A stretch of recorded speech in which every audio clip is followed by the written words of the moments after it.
Listo. Ok, chicos, vamos a trabajar hoy el tema de solvatación, clase virtual número 3, fecha 18 de mayo del 2020, docente María Alejandra Gutiérrez.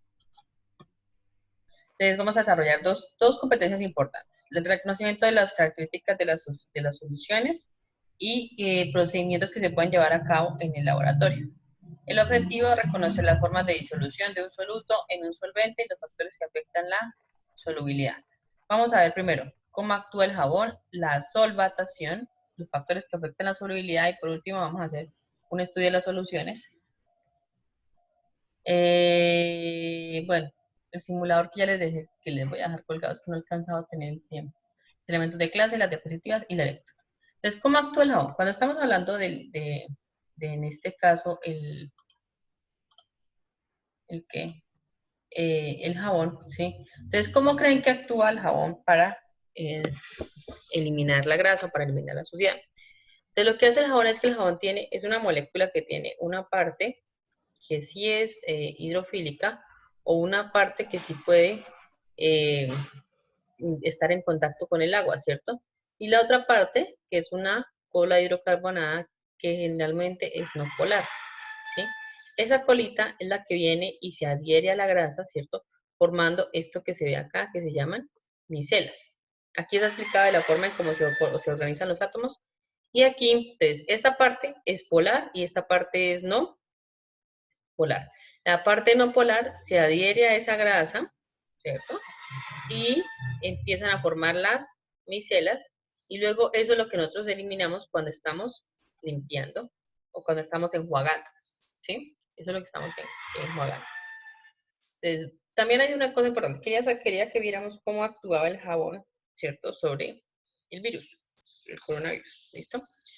Entonces, tenemos el virus que tiene ciertas proteínas, ¿sí? Esas proteínas pequeñitas que son las que ayudan a adherirse o son las que ayudan, bueno, se adherirse a las células o a las mucosas de nuestro cuerpo, ¿cierto? Entonces, para que entiendan qué significa esto de la proteína S.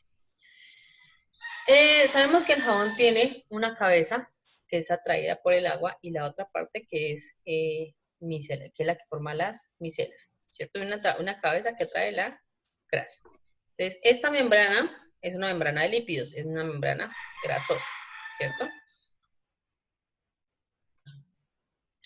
Luego, entonces, cuando lavamos las manos, entonces lo que hace es que estas proteínas, ¿sí? Son disueltas por el jabón, porque el jabón atrae, ¿qué? La grasa de la membrana, ¿cierto? Y mantiene el virus, ¿cierto? Sin proteínas o sin esa membrana, entonces no puede primero unirse a una nueva o a una célula y además de eso, el agua termina por acabar, por disolver esas cadenas de material genético del virus. ¿Entendieron esa parte cómo funciona, cierto? Sí, señora. Ok, listo. Entonces, ahora sí vamos a entender qué es la solvatación. La solvatación es un proceso, es similar a lo que está pasando acá, ¿sí? ¿Qué está pasando acá? Acá, de acuerdo a la polaridad de la, de la, de la sustancia o de la grasa bueno, o del jabón, ¿sí? De acuerdo a la polaridad es que puede generarse la remoción de esa grasa, es decir, la formación de micelas. Cuando estoy hablando, por ejemplo, en un proceso de solvatación, ya lo habíamos estudiado, pero generalmente las sustancias iónicas se disuelven o se solvatan, también se llama eso. Solvatarse significa que yo divido o que yo separo, ¿sí? Mis iones, tanto positivos como iones negativos, y estos van a estar hidratados. ¿Qué significa hidratados? Que están en contacto directo con moléculas de agua, ¿sí? En este caso, el sodio, sabemos que tiene una densidad positiva, ¿cierto? Va a verse rodeado de los átomos de oxígeno y los átomos de hidrógeno, pero pues en este caso los átomos de oxígeno en contacto directo. En el caso del cloro, como tiene una electronegativa, perdón, una electronegativa, no, una carga negativa, entonces va a verse rodeado de los átomos de hidrógeno que tienen carga positiva, que es la parte polar positiva de la molécula de agua, ¿sí? Entonces, Obviamente que dependiendo del tamaño, entonces ahí habrá la necesidad de moléculas que rodeen al átomo o al ion, ¿sí? Entonces, cuando, por ejemplo, en este caso, el que esté el más solvatado es el cloro, porque tiene ¿cuántos átomos alrededor? ¿Cuántas moléculas, perdón? 3, 6, 7, ¿cierto? En cambio, el ion sodio solamente tiene 5. Listo.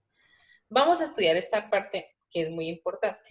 Sí, generalmente les aparecen en muchas pruebas, ¿sí? Que es cómo tú puedes medir la solubilidad de un soluto en 100 gramos de agua.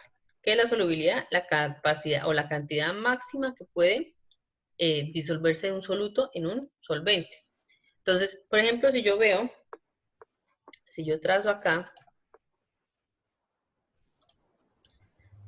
una línea de 20, hasta aquí,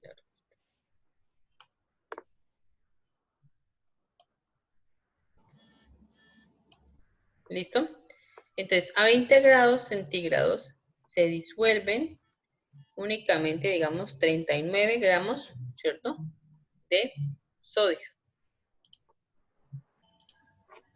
Por ejemplo, si estuviera acá,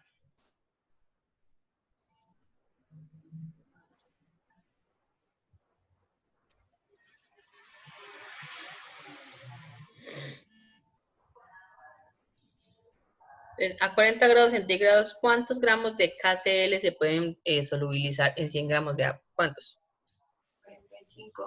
45, 46. 45, 46, ¿sí? ¿Entendieron eso? Eso es solamente para leer gráficas. Pero entonces, ¿qué quiere decir?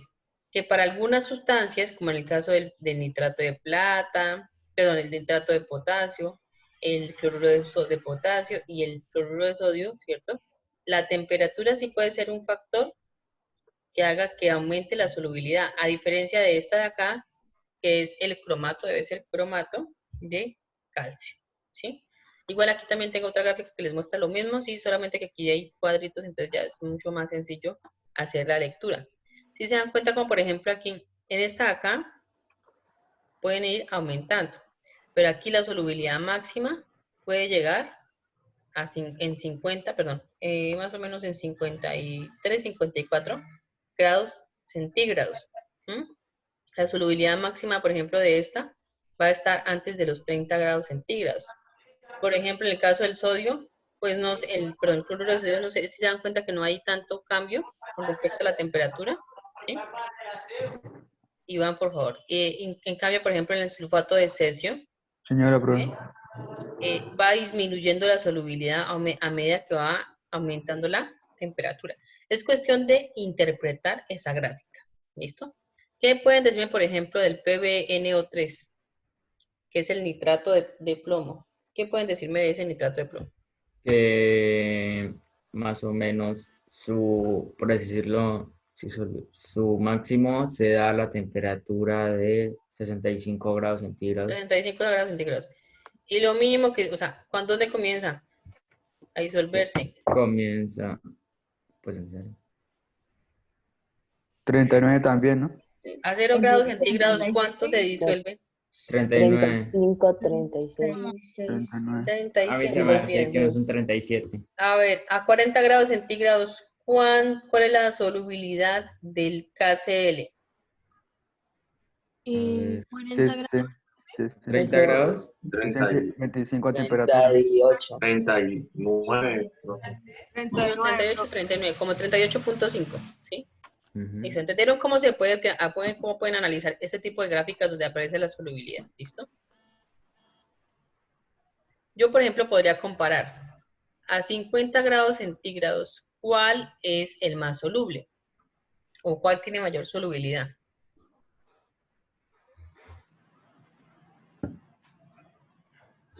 ¿Cuál creen? KNO3. KNO. El KNO3. Sí. KNO3. La verdad, si se dan cuenta que antes del 30 hay varios, es cuestión de analizarlo, pero bueno, sí, ahí van bien.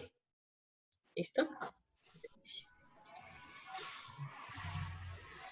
Ok, hay otro factor que se llama la presión, ¿cierto? Generalmente, pues no, cuando hablamos de este tipo de soluciones, estoy hablando únicamente o esto solamente afecta, o la presión externa afecta a soluciones que sean gaseosas, ¿sí?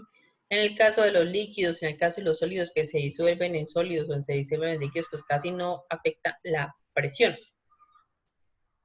Pero si estamos hablando de la solubilidad de los gases, sí tiene que ver con la presión, ¿cierto?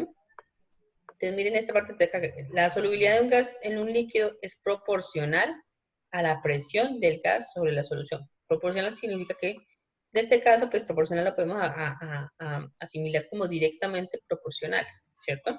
Entonces, mientras menor presión, habrá mayor concentración o menor concentración. Profe, una pregunta, Perdón, o sea, que digamos, si yo Menor. me tomo una Coca-Cola a mayor altitud y otra a menor latitud, ¿el gas va a estar diferente? ¿Qué crees? ¿El qué? Sí. ¿El gas? ¿Tú crees que cambia? No, pero por ejemplo, profe, cuando, o sea, tiene que ver la presión, sí, porque por ejemplo, con un paquete de papas, sí, o con un bichito este de talcos, Sí. uno, digamos, por ejemplo, yo tuve un viaje con mi equipo, bueno, fue hace como un año, entonces yo te llevaba ¿qué? Pues obviamente bueno, mi vainito de talcos, y entonces pues arrancamos a Cañopal y terminamos en Bogotá, profe, y cuando llegamos a Bogotá estaba que se explotaba, Sí, entonces, por la cantidad, pues, por la presión que se genera, claro. La claro, diferencia de presión que se genera. Igual pasa con sí, las gaseosas también. sí, los papas que tenía ahí se reventaron esas vainas. Sí, y las cremas. Y los cremas, los perfumes no tanto, pero las cremas sí. ¿Por qué los perfumes no tanto? Porque ¿cómo digo yo? La condición o como la tienen tapado hace que no se genere tanto, o el sistema más bien de expulsión del perfume hace que no se genere ese, ¿cómo digo yo? Cambio en la forma como se mueven las moléculas. Entonces, fíjense que mientras menos presión, las moléculas son como un poco más libres, ¿cierto? Y no se Ujú. disuelven tan fácil. En cambio, cuando yo la aumento, ¿qué es lo que pasa? Esto pasa cuando, por ejemplo, yo estoy tapando una botella con gaseosa para que el gas permanezca en el líquido, ¿cierto? Y cuando yo la destapo, entonces por eso, ¿sí se dan cuenta? Lo mismo que estaba diciendo Gabriel con respecto a sus talcos, con respecto a las cremas y eso. ¿Listo? Esto acá. Solamente quería recordarles que existen primero sustancias que son polares y sustancias que son no polares. ¿De acuerdo? Entonces puede generarse, por ejemplo, eso que ya lo habíamos visto, que es el ion que es hidratado, ¿cierto? Aquí cuando, por ejemplo, entre alcoholes y agua se genera un enlace, o se llama puente de hidrógeno, entonces puede generarse la disolución. En este caso, son dos sustancias que son, las dos son apolares, entonces al ser apolares puede disolverse una en otra. Entonces en este caso tenemos el metano, Profe, no que te, se puede disolver en cloroformo. Dime. esto no te escuché nada, o sea, parecía como si estuvieras hablando, pero no se te escuchaba. Ok, ¿me escuchan ahora sí? ¿Bien? Ahora sí te Sí, escucho bien, fue señora. como ahorita por un... Ah, ok. Ok, entonces, ¿dónde quedamos? Estamos hablando del metanol, ¿sí? Metanol que entonces, para poderse disolver en una sustancia como en agua, entonces lo que hacemos es, lo que se genera entre ellos dos son puentes de hidrógeno, ¿cierto? Aquí el hidrógeno de acá con el oxígeno de acá y así sucesivamente. Y en este caso, que son sustancias apolares, como el metanol y como el cloroformo, como son apolares, son similares, entonces aquí, por eso les puse aquí abajito, lo semejante disuelve lo semejante. Como las dos son apolares, entonces puede disolverse el metanol en el cloroformo. Aquí también pasa lo mismo, o sea, es similar a lo que está sucediendo acá. Acá, bueno, en este no me voy a detener, pero en este sí. Entonces, una dispersión es diferente. Uy, no.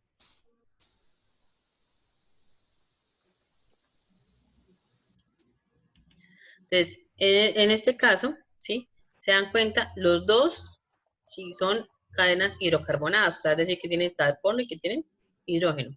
Entonces, los dos también son apolares. Al ser apolares pueden disolverse, pero en este caso no se disuelven, sino que más bien forman una dispersión. Ahorita más adelante, o la próxima clase vemos que es una dispersión, para que me entiendan. Listo. Vamos a desarrollar el taller de solubilidad. Ahí me van preguntando, como siempre. Les dejé esta que está acerca de la solvatación y esta de acá, el simulador. Hablo Urtiche Mayra Alejandro Gutiérrez Torres de Liceo Moderno Celestín Freinet.